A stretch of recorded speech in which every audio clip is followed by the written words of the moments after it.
Test match का आज दूसरा रोज ऑस्ट्रेलिया की पहली इनिंग में बैटिंग जारी। पाकिस्तान ने पहले रोज अपनी पहली इनिंग खेलते हुए 313 रन बनाए थे।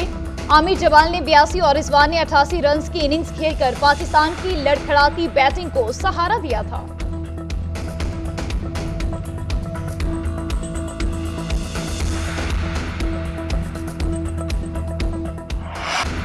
पीपल्स पार्टी की सीईसी का इजलास, बिलावल भुट्टो वज़ीर-ए-आज़म के ओहदे के लिए नामजद। चेयरमैन पीपल्स पार्टी का कहना है बानी पीटीआई और नून लीग के कायद को इलेक्शन लड़ने में कानूनी मुश्किलात हैं। दोनों अहल होंगे या दोनों नाअहल, नवाज शरीफ ज़िम्मी इलेक्शन ही लड़ सकेंगे। ज़ियाउल हक ने नवाज शरीफ फैज हमीद ने पीटीआई को मुस्तलद किया।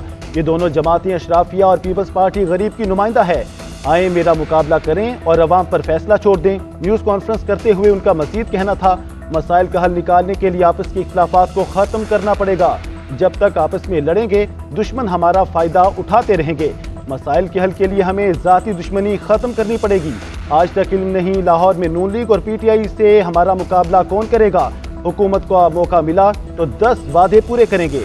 तालीम और इलाज मुफ्त करेंगे। पाकिस्तान भर में गरीबों को फ्री बिजली मिलेगी। गरीबों को 30 लाख घर बना कर देंगे। बेनजीर कार्ड की तरह किसान कार्ड मुतारिफ करवाएंगे।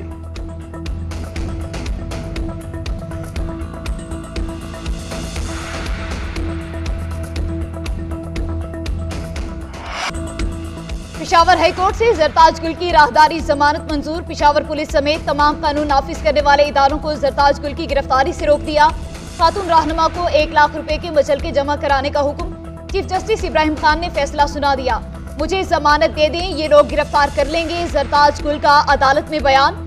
जरताज गुल किसी मुकदमे में मतलूब नहीं, गिरफ्तार नहीं करेंगे। सीसीपीओ का अदालत में बयान। जरताज गुल को किसी भी केस में गिरफ्तार न किया जाए। किसी ने हाथ तक लगाया तो मैं जानूं और पुलिस जाने, चीफ जस्टिस ने रिमार्क्स दिए। पेशावर हाईकोर्ट में क्या कुछ हो रहा था कि मुझे इस्लामाबाद से आना पड़ा। अगर किसी को इंसाफ नहीं दे सकता तो मुझे इस्तीफा दे देना चाहिए। मैं ना पहुंचता तो क्या ये खातून सारी रात हाईकोर्ट में गुजारती। गेट के बाहर मेरे 22 ग्रेड के ऑफिसर की बेइज्जती हुई। क्या पुलिस में 22 ग्रेड का ऑफिसर है? हमारे किसी वकील से जुल्म होगा तो रात 3 बजे भी अदालत लगाऊंगा। वकला से बदतमीजी करने वाले पुलिस एहलकारों के खिलाफ कार्रवाई का हुक्म। चीफ जस्टिस ने अपने पीएसओ की सरबराही में कमेटी तश्कील दे दी।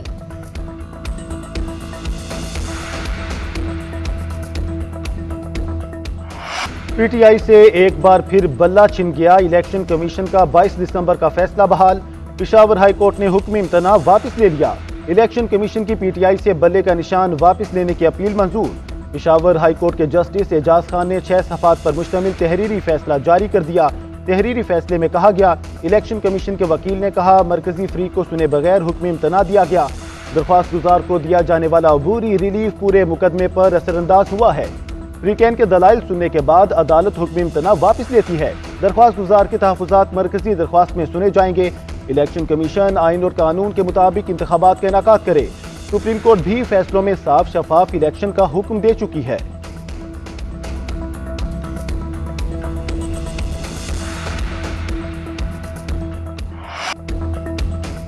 बैरिस्टर गोहर का पेशावर हाईकोर्ट के फैसले के खिलाफ आज सुप्रीम कोर्ट जाने का ऐलान। कहते हैं अगर बल्ले का निशान ना दिया गया तो ये जमहूरियत की हार है।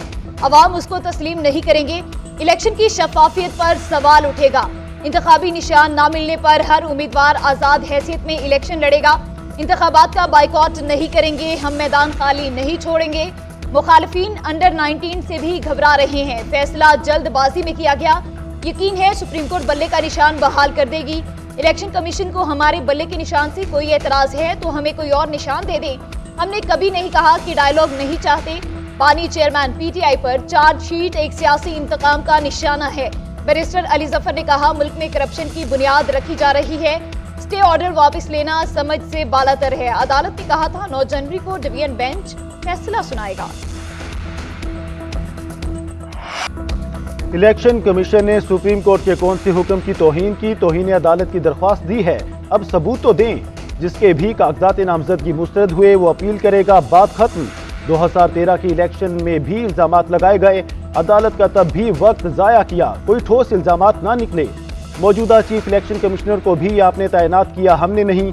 आप चाहते हैं हम इलेक्शन कमीशन का काम करें, हम कैसे कह दें फलां सियासी जमात के उम्मीदवार के कागजात नामजदगी मंजूर करें, फलां के मुस्तरद कर दें। अदालतें इलेक्शन के लिए हर सियासी जमात के पीछे खड़ी हैं।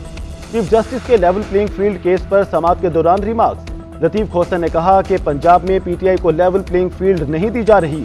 हमारी उम्मीदवारों को रिटर्निंग ऑफिसर के दफातर में जाने से रोका गया। पुलिस उठा लेती है, आरओ दफातर बंद कर देते हैं। क्या एक खत लिखकर इलेक्शन कमीशन जिम्मेदारियों से ही मुबर्रा हो गया?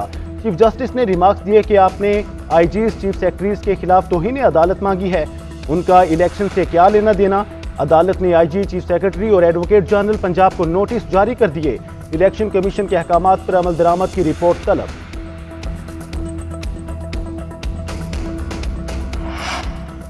आरोज के फैसलों के खिलाफ अपीलें दायर करने का वक्त खत्म। शहबाज शरीफ के एनए 242 कराची से कागजात नामजदगी की मंजूरी चैलेंज।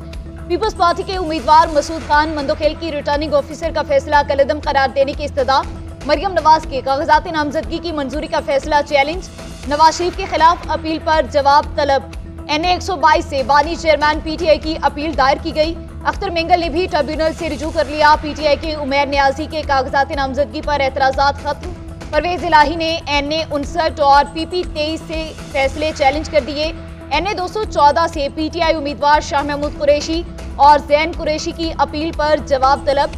हलीम आदिल शेख की अपील पर भी इलेक्शन कमीशन को जवाब जमा कराने की हिदायत। फहमीदा मिर्जा 21 करोड़ की बैंक डिफॉल्टर निकली, कागजात मुस्तरद कर दिए गए। इस्लामाबाद के 3 हलकों से शोएब शाहीन की दरख्वास्त पर फैसला महफूज। इलेक्शन ट्रिब्यूनल में फ्री कैन के दलाइल मुकम्मल। ट्रिब्यूनल ने इस्तफसार किया कि दोनों आरोज के ऑर्डर में एक लफ्ज का भी फर्क नहीं है। क्या दोनों हलकों के रिटर्निंग ऑफिसर एक ही हैं? शोएब शाहीन ने बताया रिटर्निंग अफसरान मुख्तलिफ हैं, लेकिन ऑर्डर में एक लफ्ज का भी फर्क नहीं। लगता है ऑर्डर लिखा एक जगह गया, फिर सब ने वही जारी कर दिया। अदालत ने इस्तफसार किया, क्या ये आरओ आर्टिकल 62(1)F की डिक्लेरेशन दे सकेंगे? शोएब शाहीन ने बताया कि आरओ के पास ऐसा कोई इख्तियार नहीं, अदालत डिक्लेरेशन दे सकती है।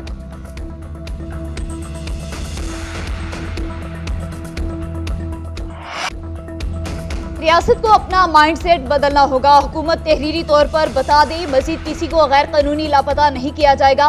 हमें किसी सेक्शन ऑफिसर का बयान नहीं चाहिए। जबरी गुमशुदगी केस की समाअत के दौरान चीफ जस्टिस के रिमार्क्स। कहा इस मुल्क को अपनों ने ही फ्रैक्चर किया है, सिर्फ अदालती फैसलों से कुछ नहीं होगा।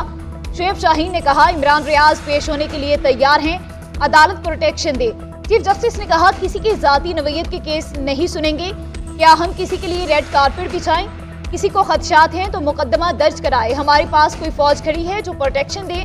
आमना जंजुआ ने बताया कि मुशर्रफ दौर में मेरे शोहर को उठाया गया, दोस्त से मिलने पेशावर के लिए निकले लेकिन पहुंचे नहीं। लापता अफराद कमीशन ने मेरे शोहर को 2013 में मुर्दा करार दिया था।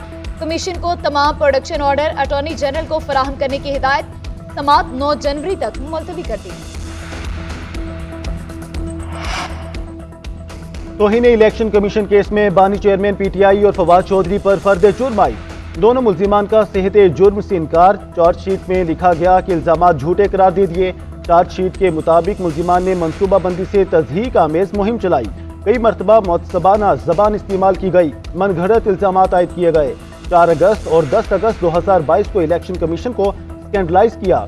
सुप्रीम कोर्ट के ऑब्जर्वेशन के तहत इलेक्शन कमीशन मुल्जिमान के खिलाफ कार्रवाई का मजाज है। तौहीन इलेक्शन कमीशन केस 16 जनवरी तक मुलतवी। आइंदा समाअत इलेक्शन कमीशन में होगी।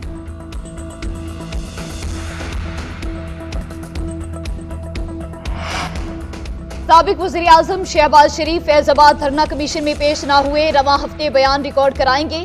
फैज हमीद भी बयान रिकॉर्ड कराने को तैयार। साबिक DG rangers Punjab major general Naveed Azhar ने बयान रिकॉर्ड करा दिया।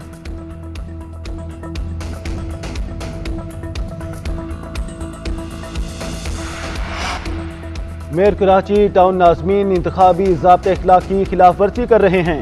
MQM के कन्वीनर खालिद मकबूल सिद्दीकी का chief election commissioner Sikandar Sultan Raja को खत। कहा अवामी फंड का इस्तेमाल तरक्याती मंसूबों का इफ्तिताह किया जा रहा है। अवाम का पैसा और वसाइल का इस्तेमाल वोटर्स को मुतासिर करने के लिए किया जा रहा है। ये मामला इंतखाबी अमल की साख को मुतासिर कर रहा है। तमाम जमातों को लेवल प्लेइंग फील्ड नहीं मिल रही। बल्दियाती नुमाइंदों का यह अमल इंतखाबात 2024 के नताइज में हेरा फेरी के मुतरादिफ है। ज़ाब्ते अखलाक की खिलाफ वर्जी पर सख्त कार्रवाई की जाए।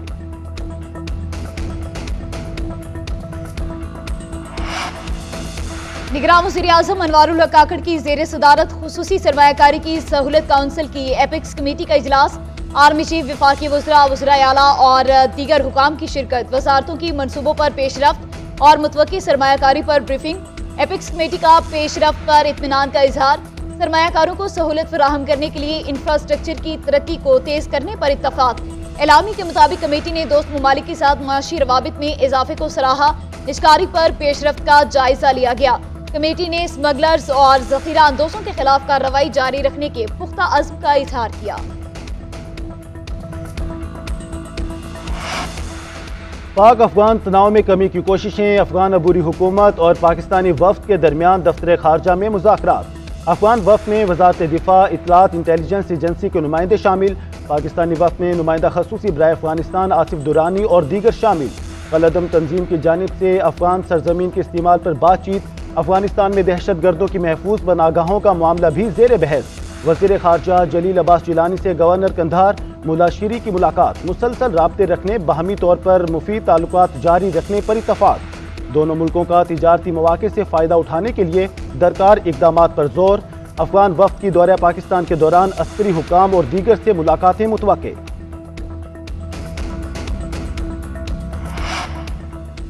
कराची वालों को एक ही सेमाही में दूसरी बार बिजली का झटका। नेपरा ने बिजली 2 रुपये 87 पैसे फी यूनिट महंगी करने की मंजूरी दे दी।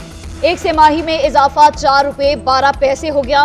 मंजूरी जनवरी से मार्च 2023 के लिए की गई। नेपरा ने फैसला वफाकी हुकूमत को भिजवा दिया।